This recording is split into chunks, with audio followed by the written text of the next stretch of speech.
Ooh, it's the Halloween Cup time, baby. It's back. What's cracking, everybody? XehrFelrose here, bringing you some Pokemon Go Battling content. Today's video, we're taking a look at the Spoopy Cup, Halloween Cup. It's returning yet again. The first limited meta that we ever had in Go Battle League is returning this Halloween season, and we are going to be taking a look, as usual, at the rankings, some standout picks, and 5 teams that I think will do very well in this format.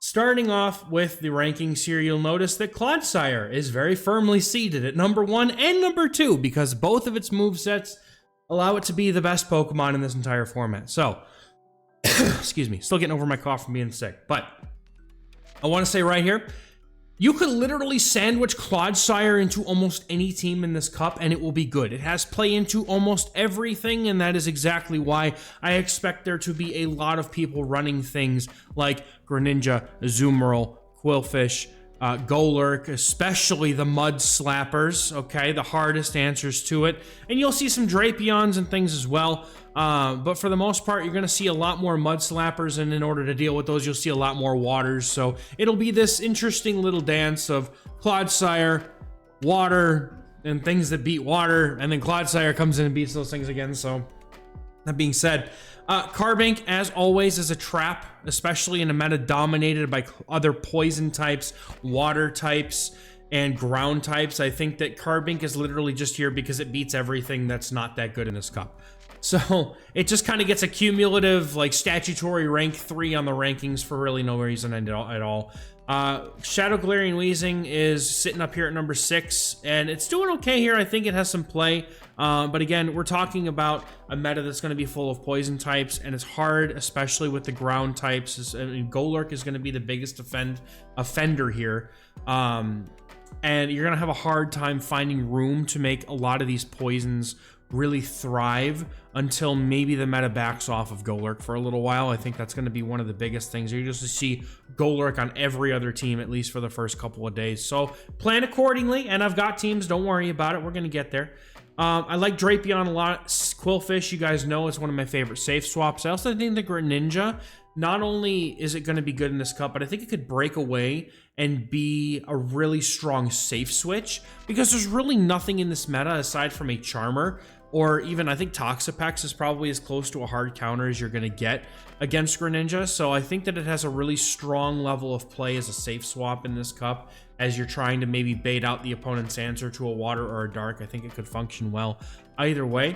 Mandibuzz, you're going to see plenty of Mandibuzz, if not just for the sole fact of people trying to hunt Golurk.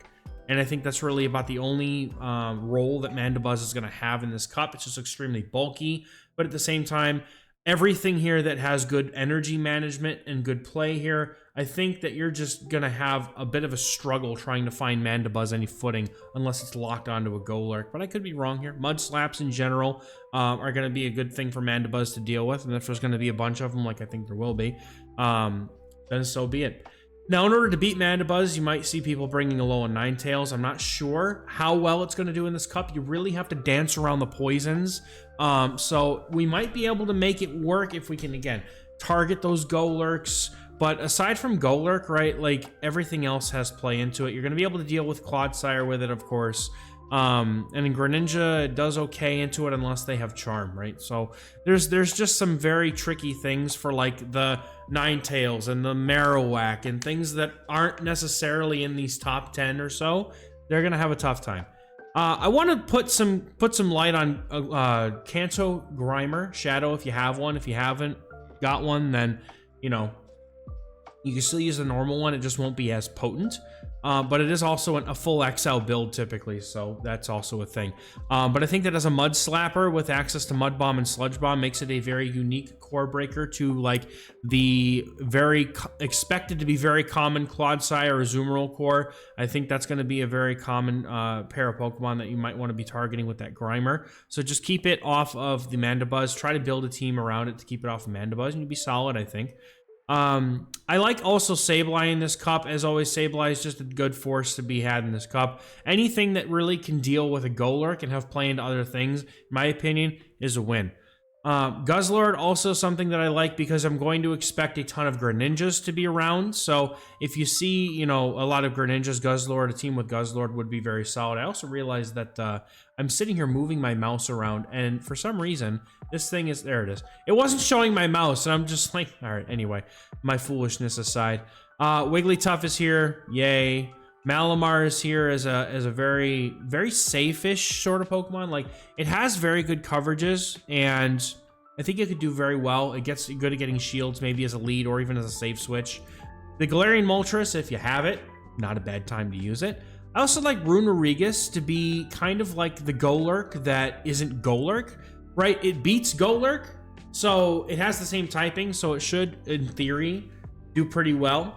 But aside from that, we're kind of descending down into an area where I don't really know that there's a whole lot of good things. Even more Peko than new Pokemon. Gonna be down here at 45. I'm not really sure I'm confident in its performance. It's gonna be one of those things that's very, very dependent on whether you land it on a good matchup or not, because it's like Togedemaru. It's very squishy, but hits pretty hard. I want to put some before we pop into the teams here. Forretress, I think, is very interesting. It does list it as being lost to Mandibuzz, but like having Volt Switch, Earthquake, Mirror Shot, I feel like this is not necessarily a matchup-based Pokemon, but if you can land this and dance around a team, this energy, like Earthquake, and if you want to run Mirror Shot, or you could run Rock Tomb, not a bad idea. If you have a Purified when you get returned, you got Sand Tomb, you got Heavy Slam. Like, there's options here. I think that Forretress with the Volt Switch is going to be very, very interesting. And now that 6.5 minutes have passed, if you're still here, thank you. If you've skipped ahead to this point, welcome in. Hope you're having a good day so far. But anyway, let's take a look at this first team here. Gonna get into this Halloween Cup teams. Just strong off to a strong start. My brain is off in a day at work. I don't know where my sentences are going. English is hard today, but that's okay. We're gonna make it happen, right? So we've got Clodsire Double Dark, right? Poison Double Dark is going to be a very common pair of typings that you're going to see. Poison Dark, it's just very good. The only thing that beats Poison Dark is things that beat the opposite, because they're just such a tight core. Anyway, my stupidity aside, right? So Clodsire, you can run it with either the Stone Edge or the Poison, or the Sludge Bomb. I think it also is going to core pretty well with Guzzlord. And like I was saying earlier, I see a lot of people just ripping right into a Greninja, and I think that Guzzlord is going to do really good at just shutting down the Greninja so hard, because you can just farm it down and leave with a ton of energy, and Guzzlord's energy is really, really strong here. Excuse me. And I have Malamar and Greninja as our safe switches. You could also, you know, use something else if you like a little bit of a safer Pokemon. I initially chose Malamar because I like its ability to hit a lot of things. And even if you, like, for example, get an Azumarill on the Malamar, just so you know, you can win the 2-shield scenario straight foul play if you shield those play roughs up. So it's a very interesting matchup to be sure. I personally haven't played through it yet, but I know that some have, and that's what they've told me.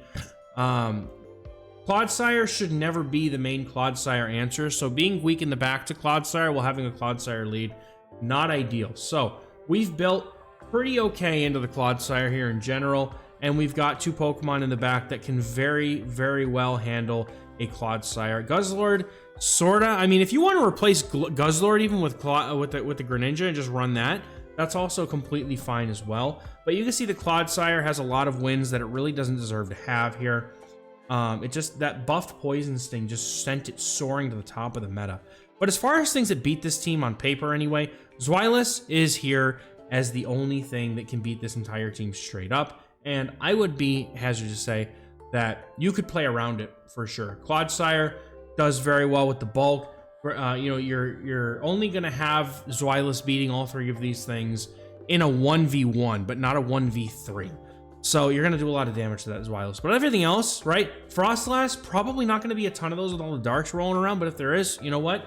The opponent's going to bring it, then, you know, if you start seeing Frostlass, then maybe that's when we drop the Guzzlord for the Greninja, because that would just destroy a Frostlass. But everything else here, like, the Clodsire has play into, and then the back line, you're meant to use the Greninja or the Malamar or whatever your safe switch is to lure out the opponent's Fairy type or their Dark type answer, and then you're hopefully going to be able to sweep with the Guzzlord. That's the hope here, right? So by luring out the fairy type, we're getting rid of that hardest counter to our Guzzlord, hoping to be able to sweep with it. So that's kind of going to be the premise of most of these teams, is to use a double, a lead with double strong to something and a double weak to something in the back to really draw out a hard answer. Those are the teams that I personally excel the most with. So those are the ones that I'm comfortable with giving out. So I would like to just jump over to the second team here, because I think we've got some more goodies in store for our trick-or-treaters, so to speak. So I was able to sneak a peek at a couple of team videos that are going to be, that are already out. Honestly, some creators have made some already, and I saw a lot of Golurk lead, ground lead, something or other. Azumarill looks to be able to put you in a very good position by catching most of those leads off guard. Now, as far as Azumarill goes, I like a double ghost backline here. Azumarill does very well as a very good, bring out your dark type, right? You bring in the Sableye, you bring in whatever your dark type safe switch is, your ghost type safe switch, and you're basically telling the person, well, I'm going to put my Mandibuzz on this thing because that's going to make it so that I don't have to deal with it later against the Azumarill. So Azumarill is in the front, and you could do this with any fairy type. It's a very good mind game to the opponent of, you safe switch the Sableye, which is better into the Mandibuzz or other dark type than your Golurk might be, for example. But you're getting that out of the way, and hopefully whatever else they have in the back is not going to be as good into Golurk. Maybe they have their own Azumarill. I mean, Azumarill's still going to be bad for you, but maybe they have something like a Quillfish. They're playing double water or double, whatever, The whole point is that you're clearing the way for Golurk or the Runerigus to sweep here, and Azumarill's very good at getting your opponent to put the dark type that would be bad for your Golurk or your Runerigus onto the Sableye. Right, so team overall, not as good coverage-wise into the whole meta. However, the entire team is able to do very well. And I say very well when it's really only Golurk, apparently. But against, God, does Clodsire really just beat Azumarill in general? That's so sad, man. Anyway, you have a lot of play into the Clodsire. You have the ability to resist Poison Sting on both Pokemon in the back. Sableye will pressure them to swap immediately, because if they want to keep the alignment on the Azumarill, they're going to need to switch into something else.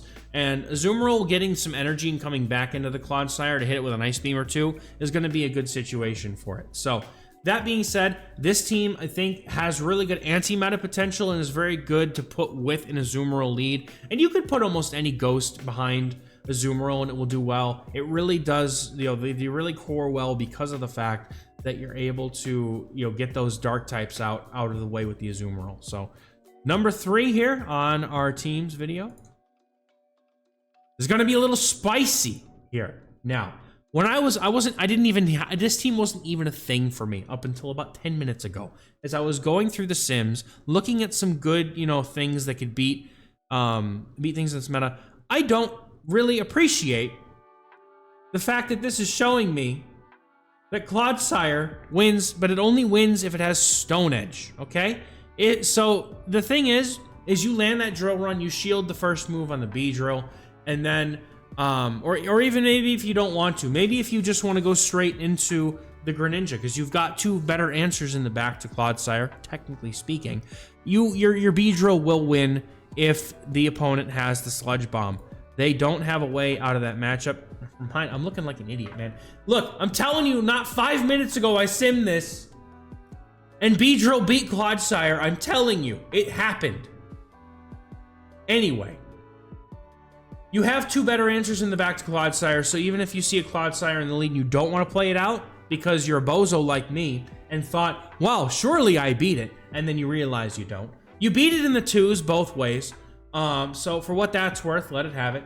But Greninja and Azumarill both have very positive play into the Clodsires, and I would hazard to say that Greninja is going to do really well as a safe switch here. You're also able to cover the ground types very well that the Poison Jabbers in general have not too great luck with. You could also just run Clodsire in the lead instead of the Beedrill, and you're probably going to avoid all of the issues that comes with not knowing what move the Clodsire has. But in any case, excuse me, as far as potential threats go, I still think that Beedrill has a very interesting niche to carve in this meta as something else that has the ground poison coverages, but also has the X-Scissor to be able to deal with the dark types. You're still needing 2 answers in the back to things like Mandibuzz and hopefully things like, Golurk and ground types, right? So that's what we have here. 2 very strong supporters to really any bug type or poison type, right, that you want to put in this lead here. I think that you could put a really Clodsire goes with everything anyway. So anyway, team number 4. Right, so we were talking earlier about Runerigus. I think Runerigus is going to be a very strong anti-meta pick as long as you can keep it away from Mandibuzz and its ilk, right? And that goes for the Galarian Moltres as well. Runerigus, you really want to back it up with 2 strong things into the Mandibuzz, and the reason why we have Quillfish and Azumarill down there is because they both have positive play into it. But let's just say, once again, for example, let's say your Runerigus gets matched up against a Mandibuzz in the lead. Even though Mandibuzz here is technically able to beat the Quillfish, you have Ice Beam, right? It's technically able to beat the Quillfish. However, your opponent, if they get that lead, they are never going to stay in with the Mandibuzz, and if they do, then that's fantastic news for you, because that means that your Runerigus doesn't have to deal with it. Now, does that mean the opponent doesn't have a Azumarill in the back and they're going to hard counter your Runerigus anyway? Yeah, but you very well hope that they're opting for the Clodsire in the back instead, because, Azumarill doesn't course so well, as well, I should say, with Mandibuzz. But, you're just hoping that they don't have another answer in your Runerigus. If you win switch in that case, you should be okay. But Quillfish is a very good safe switch here. Going to lure out those Golurks, be able to get maybe a shield or 2 with those Aqua Tails against that Golurk maybe. And then Toxapex is in the back. You could also put the Azumarill in the back if you want a stronger answer to the Mandibuzz or to things like that. But I think that Toxapex also might do very well in dealing with the Azumarills and other waters, because it just has very positive play into most of the other waters in this cup, being like Greninja, Azumarill. It just kind of does very well in those matchups. So just a couple things to consider. Again, you never have to take these teams for gospel. You can just play whatever makes sense. You can just throw the team and you can sub things in and out wherever they make sense, right? So let's take a look at the 5th team here on this list. So we're talking about Mandibuzz, right? So, Mandibuzz. This is the team that's going to take advantage of the Shadow Grimer. I put a Shadow Drapion as our safe switch because I realized I hadn't used Drapion yet, and it's actually pretty good. But also, Quillfish is also very usable in the situation. What we're really looking to do here is either hard counter that Golurk on the lead with the Mandibuzz, or we're going to be able to draw out the Golurk or Mudslapper with our Drapion or Quillfish safe swap, and that will hopefully free up that Grimer to not have to deal with the opponent's Mudslapper, because aside from Golurk and some very few niche things that you're probably not going to see, Kanto Grimer has such good play into this meta. It's actually absurd, and I'm glad I have a Shadow Kanto Grimer built from way back in the day. So I'm going to have to try and make use out of it in this cup. But overall, as far as the meta goes, right, Greninja is an absolute pain in the arse with this. That was definitely not a cuss, by the way. That was a semi, not really. Anyway, Mandibuzz is going to basically be that hard wall to the Mudslappers and Golurk, and so you're draw it out with the Poison Switch, and then you're going to be able to hopefully sweep with the Grimer. Or if your opponent decides to safe switch, for example, a Clodsire or a Drapion of their own or something like that, you could just come in with the Grimer and just start going to town with those Mud Slaps and be able to really just put the pain on them with the energy, because the energy, poison and ground energy in this cup is very, very good.